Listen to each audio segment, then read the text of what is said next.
So I'm going to talk a little bit about the context of the research, then the data and methods, then go through the results very quickly. Spending some time there, but really presenting an overview and then the conclusion. So I decided to give general overview of a big research project with touching multiple papers and multiple kind of related research projects. So I won't be able to get into the details. So if you have any questions about the details, then maybe later on, but here I'm going to focus more on the kind of the general picture emerging. So starting with the context. As I mentioned earlier, really the point where this research, I think, enters today's big debates in academia is the deaths of despair epidemic in the United States. It's really a working class problem. Both black and white workers without college degree are experiencing a rise in mortality, and there is a big debate about this in the United States, and I think globally. A lot of it is framed in a kind of the US is so exceptional, so there's this American exceptionalism, and this research project talks to that kind of argument that it's not so exceptional at the end. Some argue for the role of dysfunctional culture. Some argue for the availability, the unique drug regulation environment, the US. And then basically there's this argument about the centrality of the lived experience of economic shocks and resulting stress. Now, perhaps the most important publication in this space is Deaths of Despair by Ann Case and Angus Deaton. And in that book, they argue that it is no exaggeration to compare the long-standing misery of these Eastern Europeans with the wave of despair that is driving suicides, alcohol, and drug abuse among less educated. Well, they're saying white Americans, but it's really both black and white Americans. So in the introduction, they basically set up this book as the kind of analyzing an experience with only one historical precedent, which is the Eastern European post-socialist mortality crisis. And this is the topic of this research project.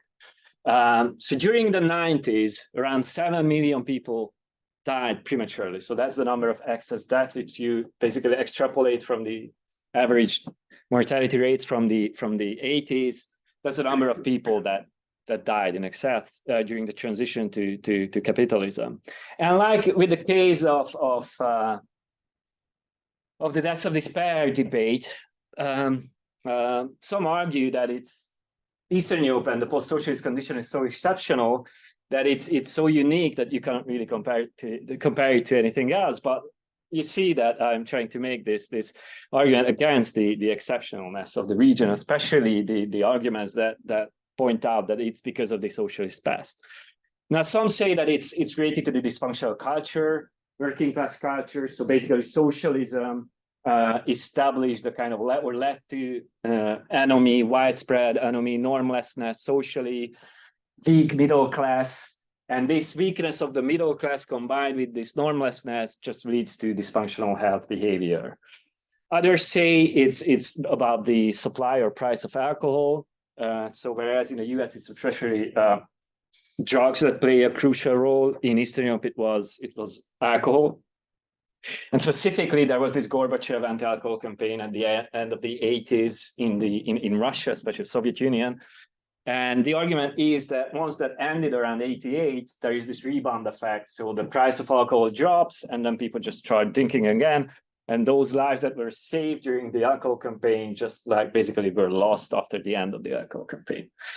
And there's this last argument is about economic shocks and stress generated by those economic shocks. And what this graph shows you is that really the country that was hit the worst was Russia, with close to 11 years life expectancy gap to the Visegrad countries compared to the around 3 years at the end of the 80s. So there is this massive increase in life expectancy inequality.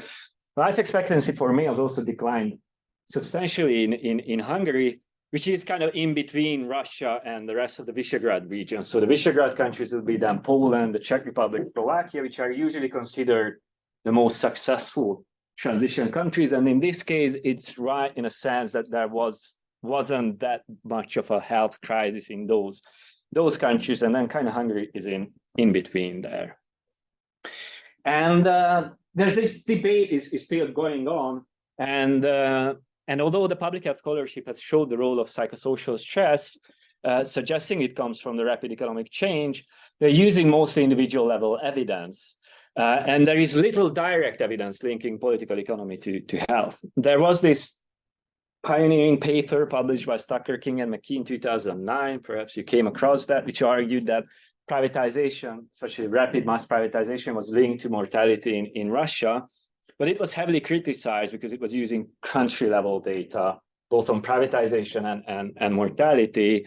So you could argue that there was like this kind of ecological fallacy problem with the paper. So there's still no consensus about the role of upstream factors. Is it dysfunctional culture? Is it psychosocial stress? Is it the alcohol price? So that's where the literature stands still at the moment, even 30 years after the transition. And our contribution is basically is debating this, what you might call the neoclassical economics of shock therapy, which was really at the center of the policy framework that guided the transition to capitalism in the region. It both has a macroeconomic and a microeconomic component. So mostly you hear about the macroeconomic one, which is basically stabilization, bringing inflation down. But there was a very important microeconomic component to it as well, which is rapid trade liberalization, privatization, liberalization of institutions and the way companies are operating. And the idea was to create capitalism with one big bang, divest from inefficient productive capacities and let the market do the spontaneous magical reallocation of these resources, including divestment from inefficient industry and what is often called the premature welfare state, especially in Central Europe. Now, in contrast, we argue kind of a neoclassical sociology of shock therapy building on Durkheim and Marx mostly, and also the structural economics literature, arguing that economic shocks lead to ruptures in economic production, and then these spill over to ruptures into like social reproduction. And to summarize the complex argument really shortly is basically the bigger the shock, the more the suffering, the better the therapy, the less the suffering. And by shock, we really need to understand how industry is not just about jobs and income, but industry is really an institution. Yes, it's about jobs and income, but it's also about meaning, identity, culture, community, a way of life. So it's basically about the social fabric as a totality. So like shocking that will have ripple effect. And therapy is about how we need to create new institutions, not just destroy the old ones, especially in the area of industrial policy and welfare policy, because destroying all the institutions will lead to the destruction of social fabric and suffering if there are no, like basically institutions, policies protecting against that.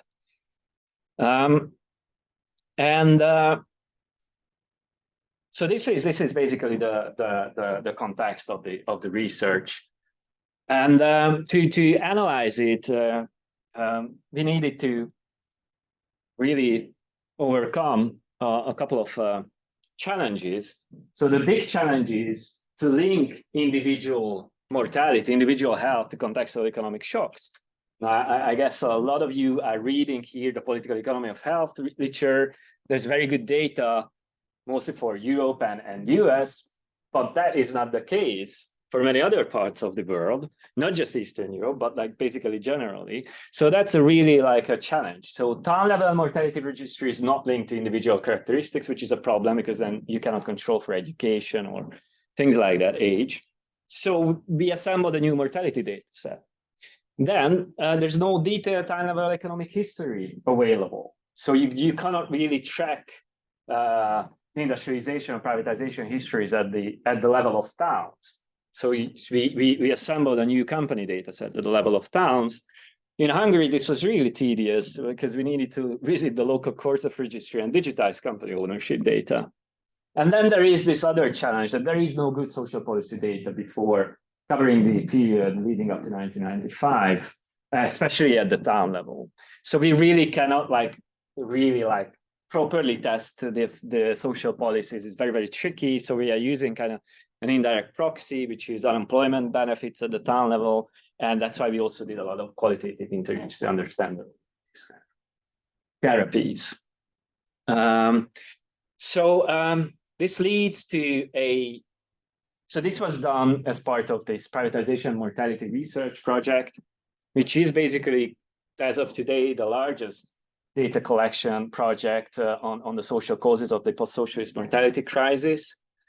So there are two levels, plus like basically a half level, but really two levels of analysis here, or the way the data is organized. You have the towns, you have the companies nested in those towns, but because individuals could not really be reliably linked to the companies, so the companies had to be kind of aggregated up to the town level, and then individuals are nested in these towns.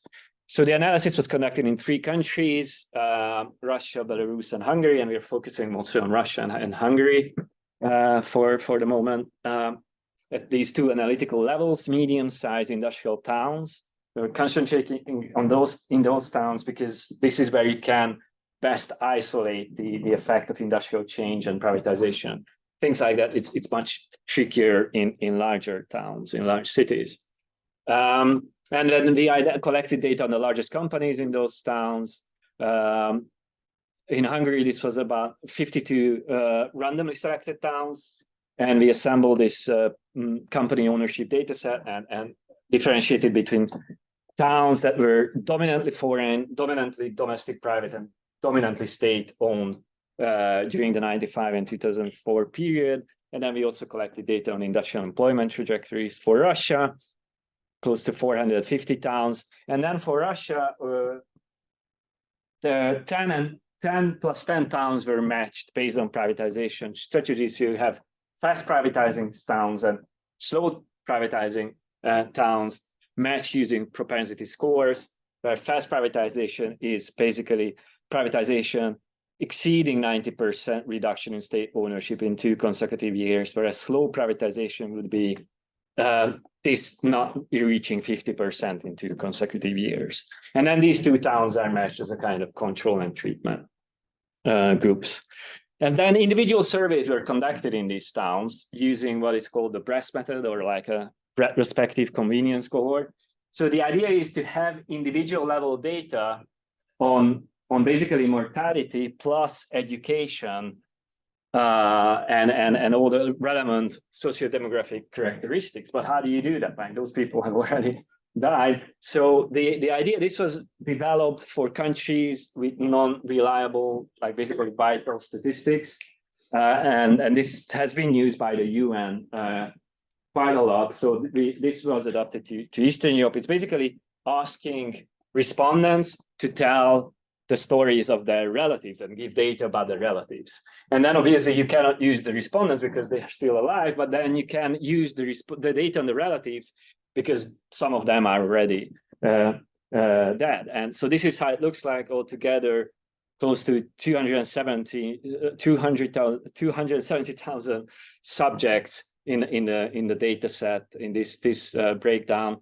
Around 94,000 subjects for Russia, 71,000 for Belarus, and a little bit more than 100,000 total subjects for Hungary. So this is the kind of the individual level data that is then linked to the town level economic trajectories. And this has been really a multi-year collaborative project, and I really wanted to acknowledge all the people that have been working on this. So a lot of universities cooperated. Originally, the idea came from Larry King, and we are mostly cooperating until this day. He wrote the original grant and basically came up with this idea of privatization. I've been taking a lot of the lead on the analysis and theory building and synthesis lately, but there have been many other researchers, postdocs working on various aspects of this project. So let's take a look at some of the results. Well, to start with, it's important to realize that when we talk about the post-socialist mortality crisis, we aren't just talking about the general mortality crisis, but we're talking about the mortality crisis hitting especially middle-aged or working-age people, especially working-age men mostly, but also women. But in this case, mostly men in Eastern Europe, really, especially in the short run. So what this graph shows you is the age-specific mortality rates for men in Hungary, and then you can see that it really takes off after 1988. And that's the year when most of the economic reforms started in Hungary. And then you can see that basically the death rate for people aged 35 to 39 is close to 50% higher in around 95 than around 1980. So that's a very big increase for basically kind of young, healthy, normally under normal circumstances, healthy people. The same happened in Russia in the sense of mostly middle-aged people being hit very hard, but their mortality increased for every age group. So even the older and younger generations. But here it's also true that those who would be normally considered most like sensitive to, for example, the quality of healthcare institutions, the very young and the eldest, they weren't hit the most. So this is not really about about the health system. It's also, of course, important, but it's something related to this specific age group. And I think this is already an indication that there must be something related to the labor market and stress. And really, that's an argument there in the literature as well. And one thing to recognize is that parallel to this massive, really unprecedented demographic catastrophe hitting Eastern Europe, there was this other tremendous change going on, which is the process of deindustrialization. And when you consider Eastern Europe these days, especially East Central Europe, you hear a lot about foreign investment and how that region became like that kind of the industrial powerhouse, relying on German car manufacturing companies. That's like the kind of the image. But really the 90s was a process of deindustrialization. And actually foreign investment didn't help to bring back all the lost jobs and industrial structures. And it was also very much concentrated geographically in the wealthiest towns. I will get back to that a little bit later. So here, in the case of Hungary, you see basically close to every second person employed in industry lost their job over a period that is like not even 10 years. Like between 86 and 95, 43% of people losing their jobs in industry. This is just a massive, massive shock. And this hasn't really received the attention that it should receive.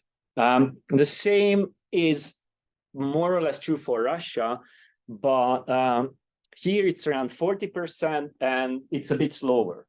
And one thing to recognize about Russia is there the adjustment to capitalism took place mostly through the income channel. So income of people declined to a great degree, but employment didn't decline to such a large degree. Now this was like you could think then Hungary should see as especially big mortality crisis, but I think because Hungary had more well-developed welfare structures compared to Russia, I will get back to this. This didn't play out that way. And then just to put this in context, again, going back to the US, I'm sure you encountered these amazing papers about the various aspects and causes of deindustrialization in the United States. It's like a central part of political debates. So just you cannot really digest American public debates without encountering the problem of deindustrialization. And in the case of the US, it's like around 33% of deindustrialization over a 20-year period. Now, if you think back to Hungary, it's like a 43% drop in 8 years. So consider the shock that Americans are experiencing as a consequence of deindustrialization. Try to imagine what kind of shock this could have been to these Eastern Europeans. And to understand the effect on health, one of the projects that we did is basically a multi-level analysis of the industrialization mortality. This one concentrates mostly on Hungary because for Russia, the towns were matched for analyzing privatization, so it's less suitable to understand the role of the industrialization. It's using these 52 towns that I mentioned previously, and basically fitting random intercept multi-level survival models. Here, the independent variable is the decline in town-level industrial employment. The dependent variable is the death of subjects, that is the relatives of those who provided the data. Between 89 and 95, which was the most severe years of the shocks in Hungary. And we have a lot of the town and individual level controls that we could use through the data that we collected. And the kind of robustness checks, we also fitted just town level two-way fixed effects panel models to test the robustness of the results. For Russia, we only use town level models for these 514 towns, which cover around 14% of Russia's total population. So it's a European part of Russia and quite a significant part of the country. Of course, you cannot again extrapolate to like very small towns and the biggest cities from this. And in this case, also the independent variable is the decline in industrial employment, and the dependent variable here is the death rate, the town level death rate, controlling for town level characteristics, including alcohol consumption, alcohol price, which is something that we didn't have information about in the case of Hungary. So this makes the Russian data set especially interesting. And to summarize the results, this is basically what we find. These are the predicted probabilities of dying from the results based on the results of these multi-level survival models in Hungary.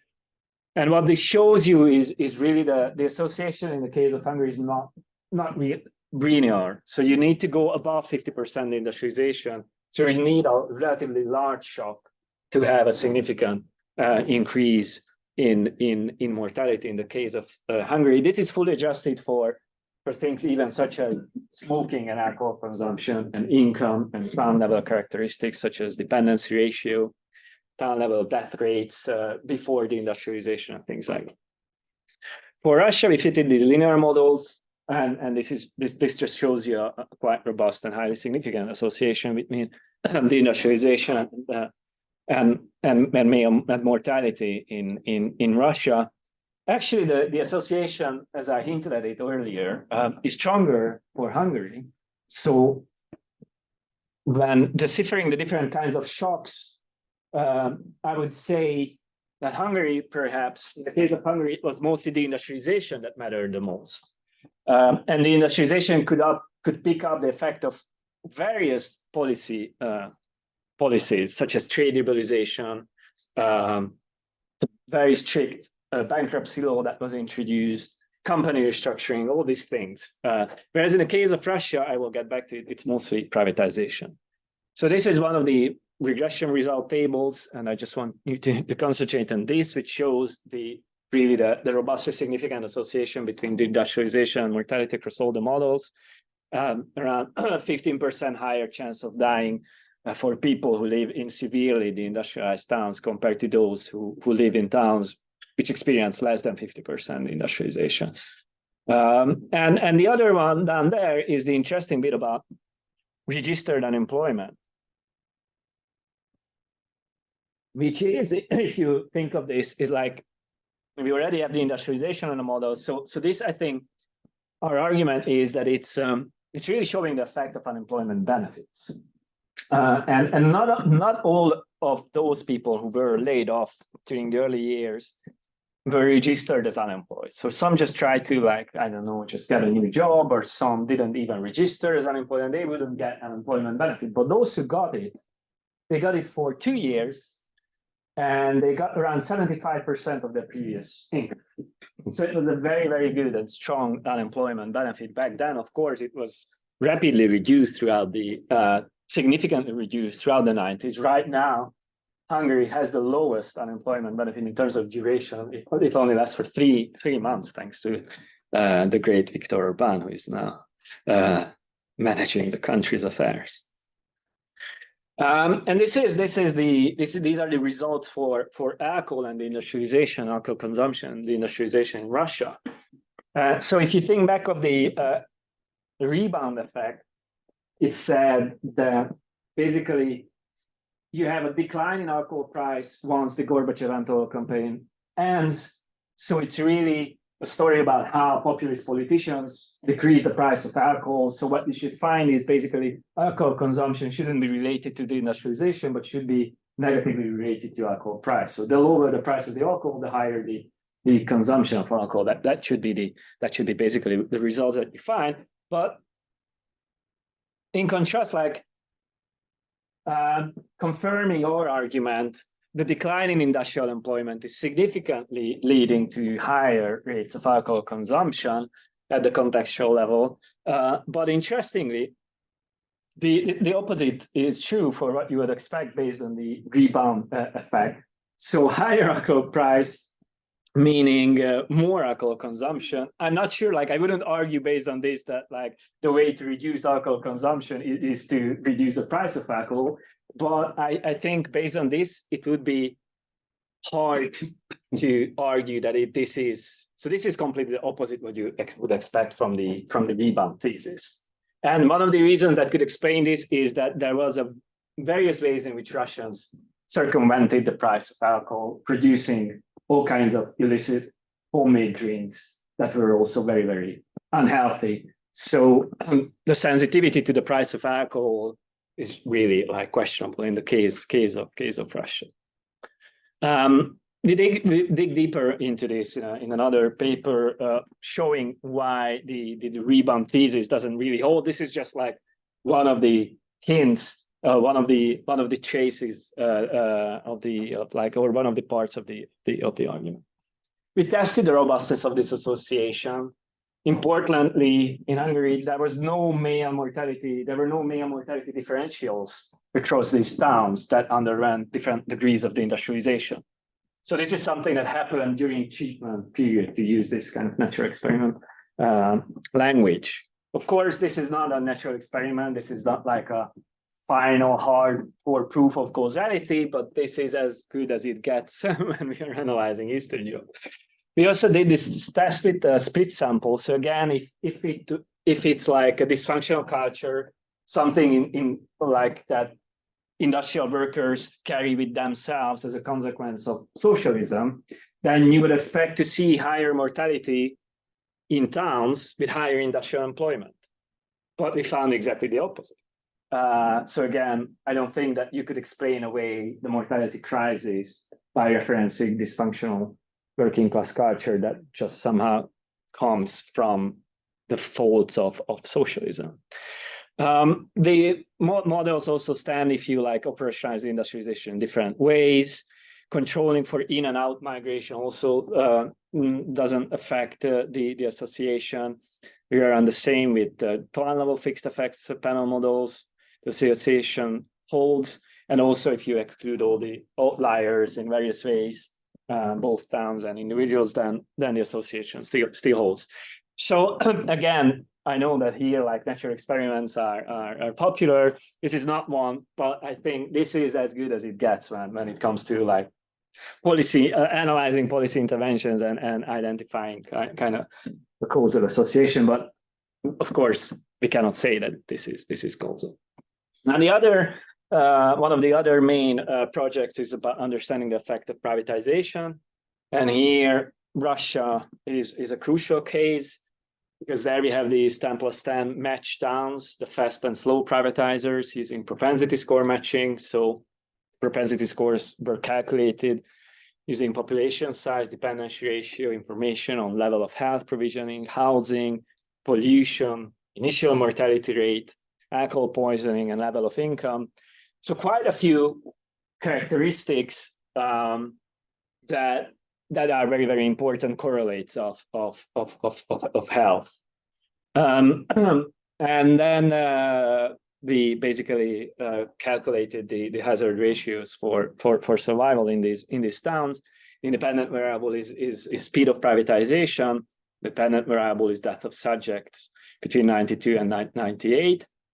But we also analyzed the effect of privatization in Hungary for a period that comes later. So whereas the industrialization really unfolded in the early 90s, privatization was slower in Hungary. So really capture the effect of privatization, you need to analyze a longer time period. So we look at the same towns and when we fit random intercept multi-level survival models again. And here the independent variable is dominant state ownership in this time period.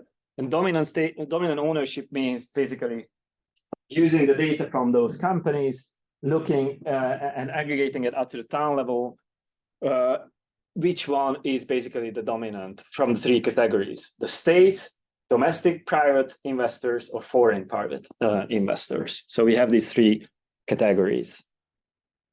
And what we find for Russia has been already published in this paper quite a few years ago, is that there is this very significant and robust association between the speed of privatization and mortality. So this kind of confirms the original Stackler study, but this time not using country-level data, but using individuals nested in a set of matched towns that underwent different privatization trajectories. So this is, I think, a robust, very, very strong evidence for the negative health effect of rapid mass privatization. It's around 17 or 13% higher based on which model you look at. You could argue that model 3 is kind of over-adjusted in a sense that maybe material deprivation, alcohol consumption, maybe even smoking habits are on the causal pathway that could link privatization to mortality. And this is what we find for Hungary. And now here, the interesting bit is that there is this gendered aspect as well. And this is really the crucial part of the table down there. Model 3 is a fully adjusted model. And what this shows you, these are odds ratios from the survival models. And it shows you that women living in towns that were still dominated by state ownership had a 26% lower chance of dying compared to women living in towns dominated by domestic private ownership. Why women? Because those companies that remained predominantly in state ownership were kind of light industry, like food and clothing and leather and things like that. And to begin with, state socialist companies employed a lot of women. So there was this policy during socialism to bring like women into the labor force. But within those companies, compared to, I don't know, like mines, these kinds of companies had a heavily feminized labor force. So I would say this is the reason why it's particularly affecting women. And this really shows you that if the state remains the dominant actor, it can reduce the stress of the whole transformation process. Why this is the case, of course, such a model cannot tell it to us, but this is one of the reasons why they did also the fieldwork to understand what could be exactly the components of the causal mechanism. And I would argue that it's because these state-owned companies pay attention to a lot of things that are not necessarily compatible with like hardcore market behavior. And this is something that comes up in the interviews. I will get back to this, such as, for example, not firing women with children, or waiting and not firing people who are close to retirement age, and wouldn't fire them, but let them just stay and then let them retire. Also, state-owned companies operated more services, kindergartens, other like benefits. Also, privatized companies were famous for not wanting to pay health insurance or trying to like employ people informally. So all these things basically mean that state-owned companies improve people's capacities and resources to cope with stress. Again, we tested the robustness of the association in Russia, comparing the relatives from fast and slow privatized towns who didn't live in those towns. So these are people who moved away, let's say around 89. So they lived there in the 80s, but not anymore in the 90s. So then they didn't receive the treatment, so there shouldn't be any difference there, and there was no effect there. In Hungary, again, there was no mortality difference between these towns that underwent different treatments, that is slow versus rapid privatization or prolonged state ownership. Also, with the association holds if you handle missing data. And interestingly, we tested in Hungary whether this is something really only about state ownership, or whether this is domestic private ownership, or whether foreign direct investment helps reindustrialize the country and maybe it brings benefits. And we didn't find any of these. So state ownership is like health protective, both compared to domestic and foreign private ownership, which is an interesting lesson emerging if you think of like, I know how much familiar you are with kind of the developmental economics literature. There, foreign investment is like usually treated as a very beneficial thing. And when it comes to Eastern Europe, especially, it was hailed as basically the solution after the chaos of the early 90s. Western multinational companies arriving to the region would bring all kinds of benefits. Now, I'm not debating that they brought all kinds of benefits. They might indeed have brought many benefits, but really those benefits, I think, were concentrated already in the wealthiest towns, and they still were capitalist companies, so they still like operated under the competition logic. So that still led to increased overwork and increased stress. So really, foreign investment is not like a magic bullet that could solve your problems. It's not a substitute for robust industrial and social policy. I guess that's what I want to say. So to summarize, there are two partially related economic shocks here. Deindustrialization, which is especially important for the case of Hungary. And as I mentioned, it picks up, I think, the effect of trade liberalization, enterprise restructuring, and a bankruptcy law. In one of my research projects, I showed how, for example, Poland and the Czech Republic experienced a much lower number of company closures compared to Hungary. And this is, I think, related to two facts. Trade liberalization was much more rapid in Hungary. Industrial policy was non-existent. And there was also this really hardcore neoliberal bankruptcy law, which said, if you cannot survive, the state won't help you in any way, you just file for bankruptcy, which a lot of companies did in the early 90s. In the case of Russia, it's really privatization that seems to matter the most. And then interestingly, of course, slow privatization is important for Russia as well. But in the case of Hungary, we have this emerging story about how prolonged state ownership might have this non-economic beneficial health protective effects, if you would like. And there are two types of kind of therapy emerging from these stories: industrial policy, especially prolonged state ownership, and social policy, such as unemployment benefit. And early retirement was something important during the early years. We couldn't model it statistically, but this is something that comes up during the qualitative fieldwork. And this is the last flag of the research projects that I wanted to quickly talk about. So this covers 4 towns in Hungary's Rust Belt, and the aim was really to understand the lived experience of these economic shocks, and also to identify the different forms of therapy that help people better cope with these shocks. And through this help us really understand what is going on here theoretically. These are the 4 towns that we analyzed. These all are characterized by varying levels of deindustrialization, different privatization strategies. So Ajka, as a town in Western Hungary, is dominated by domestic foreign investment, whereas Szerencs in Eastern Hungary was dominated by foreign investment. So you can also compare whether these things make a difference.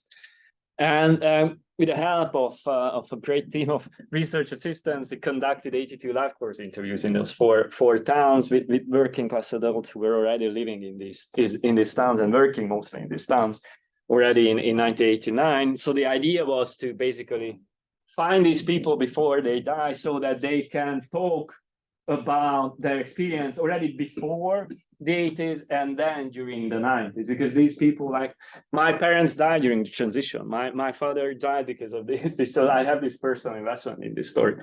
And these people are sadly getting older, and so you won't be able to interview them soon, sadly.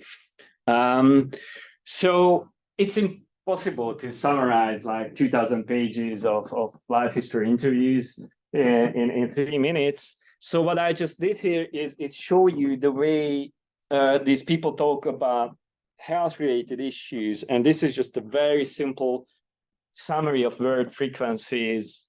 Kind of try to show that when people talk about their health and health problems, they don't separate it from work and labor market and economic and the whole transformation process. And I think this is a good indication that we as researchers also shouldn't do that. So in people's lived experiences, these are just intertwined completely. So of course, illness is the most frequent word, smoking. So these more kind of medical terms. Interestingly, also mental, that is like mental health, also comes up very, very frequently. So how like people mentally were or emotionally broken by this process. Of course, words related to alcohol come up, but then you have these works such as job or privatization, that regime change, that show that like when people talk about their health-related issues, they always come back to their labor market experience and basically the experience with the whole transition. And analyzing these interviews, we kind of, I read it multiple times and coded it using NVivo, and what came out was this process, and then I kind of reframed it using theories that are already there in the literature. So this comes both from the studies themselves based on this qualitative thematic analysis and reading the literature as a kind of theoretical conceptualization of the process through which upstream shocks lead to mortality. So people describe how shocks basically lead to the closure of companies and how this would spill over to social reproduction, which is increased workload, but also things like alienation, a sense of powerlessness, and then all these things would spill over to psychosocial stress, and then some people cope with that dysfunctionally, and which will lead to mortality. And I decided not to show you quotes. I could show you really heartbreaking quotes about how people lose their jobs and then commit suicide and things like that. But let's just concentrate on the big picture. And there are also two things that just basically underpin what we are arguing theoretically and what we find in some of the quantitative papers more indirectly, is that people really describe these processes, how the state can intervene in terms of industrial policy, especially when they talk about state-owned companies and how they considered, like, for example, women with children, they wouldn't be fired, or if there is company restructuring, they would try to like basically set up a foundation and employ people there who are considered more vulnerable. Or another story that comes up very frequently is how people who are, let's say, 5 years from retirement age or some form of early retirement are not fired so that they could like basically retire later on. And also the stories about the services, which are crucial. Like, it was really heartbreaking, all these interviews about the stories of the football clubs and how like sports related to this company, because these companies were, the socialist companies were organizing the sports lives also in these companies. So all this like also health services, culture services, like theaters associated with these companies, they all vanish. Some state-owned companies try to maintain them, but of course they are also under pressure to operate efficiently. So these are the kind of the industrial policy aspects. And then further downstream, there's the space for social policy. Of course, once the companies are shut down, you can still manage this process, trying to slow down the degree to which this spills over to crisis in social reproduction. So it leads to less alienation, leads to less overwork, and these other aspects that we analyze there. And then it would lead to less, of course, social stress. So this is the kind of the overall picture that emerges from the qualitative interviews. So to conclude briefly, the direct insights emerging from this research projects is that upstream economic shock was really a crucial factor, causal factor behind the psychosocial stress, drinking and mortality during the post-socialist mortality crisis. Industrialization was particularly severe in Hungary, leading to employment decline, while rapid mass privatization was particularly severe in Russia. Compared to Russia, there were much more robust welfare policies and prolonged state ownership in some towns in Hungary, and both seem to have helped to offset some of the adverse health effects of these shocks. So really this kind of, I think, underpins this message that the bigger the shock, the more the suffering, the better the therapy, the less the suffering is. And the qualitative fieldwork underpins the centrality of psychosocial stress and reveals the kind of the causal pathway through which economic shocks get under the skin, and shows how industrial and welfare policy can help offset some of the various effects. And as I began with the deaths of despair epidemic in the US, I would like to conclude with that as well. So in this paper recently published in the annual review of sociology, we started to tease out some of these lessons, arguing that basically, even though researchers tend to highlight how both regions are exceptional, they are not exceptional because there are very similar processes behind the mortality crisis in both regions. We are charting the common upstream causes, violent social dislocations wrought by rapid economic change and the attendant public policies. And deaths of despair are deeply rooted in socioeconomic dislocations that shape health behavior and other proximate causes of health inequality. Therefore, I think sociology has great untapped potential in analyzing these things. And finally, as a final word here, is that this really has significance beyond health.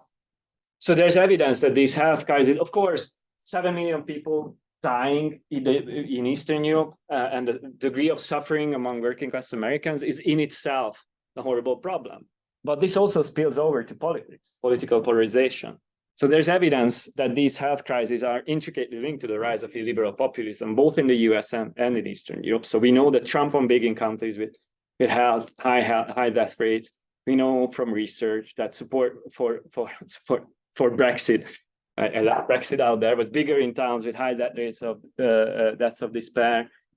I have a new paper in Revise and Resolve which shows that health deprivation is linked to anti-immigration attitudes throughout Europe.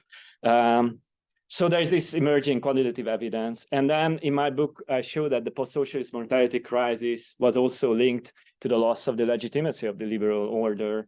So there's a recent paper that shows that there was declining support for liberal parties in countries that experience higher deindustrialization.